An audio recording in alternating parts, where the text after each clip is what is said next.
জানো তো, আমরা শুনেছি উজ্জ্বলতার বিরিয়ানি মধ্যমগ্রামে খুব ফেমাস, তো ফেসবুকে খুব দেখি এগুলো।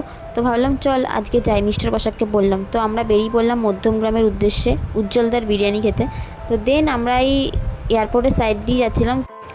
দেন দেখলাম একটা ফ্লাইট তার যাত্রা শুরু করছে, তো সেই ভিডিওর ক্লিপ কিছুটা নিয়েছি।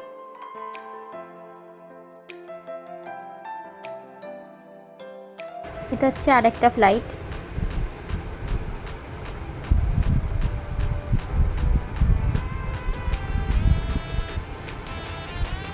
দেন তারপর আমরা পৌঁছে গেলাম উজ্জ্বলদার বিরিয়ানি সেন্টারে মধ্যমগ্রামে। তো এতটা জার্নি করে ফাইনালি আমরা উজ্জ্বলদার বিরিয়ানিতে পৌঁছালাম। কিন্তু ওখানে গিয়ে যা ভিড় দেখছি আমরা, তোমরা দেখবে মানে লাইন আছে পুরো, মানে অনেকটা লাইন তোমরা দেখতে পাচ্ছ। এবং খুব ফেমাস বিরিয়ানি শুনলাম, তো ভাবলাম একবার ট্রাই করা যাক। তো এখানে অনেক ভিড় ছিল, তো আমরা বসে খেতে পারিনি, মানে অনেকটাই ভিড় ছিল। ঠিক আছে, বসার জায়গা পুরো ফুল ছিল, তো আমরা ভাবলাম বাড়িতে প্যাক করে নিয়ে যাই। তো আমরা প্যাকিং করে নিয়েছি, বাধ্য হই। তো বসে খাওয়ার ইচ্ছে ছিল, কিন্তু বসে খাওয়া হলো না, কি করা যাবে, বাধ্য হয়ে প্যাকিং করে নিলাম।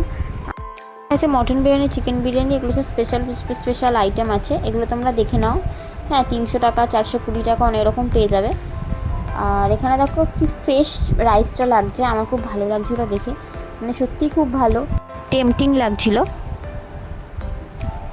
তো ভাবলাম যখন একবার ট্রাই করাই যাক যখন এসেছি।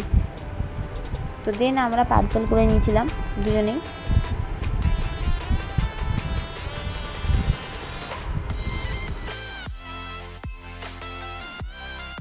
দেন এই যে এটা হচ্ছে রাইস, চিকেন চাপ, এগুলো নিয়েছিলাম, তোমাদের একটা ক্লিপ তোমাদের সাথে শেয়ার করলাম। তো সত্যি খুব ভালো খেতে, খুবই ভালো করে, তোমরা গিয়ে একবার ট্রাই করে আসতে পারো। সত্যি খুব ভালো খেতে মধ্যমগ্রামে উজ্জ্বলদার বিরিয়ানি। তো একবার ট্রাই করে আসতে পারো। আজকের জন্য টাটা।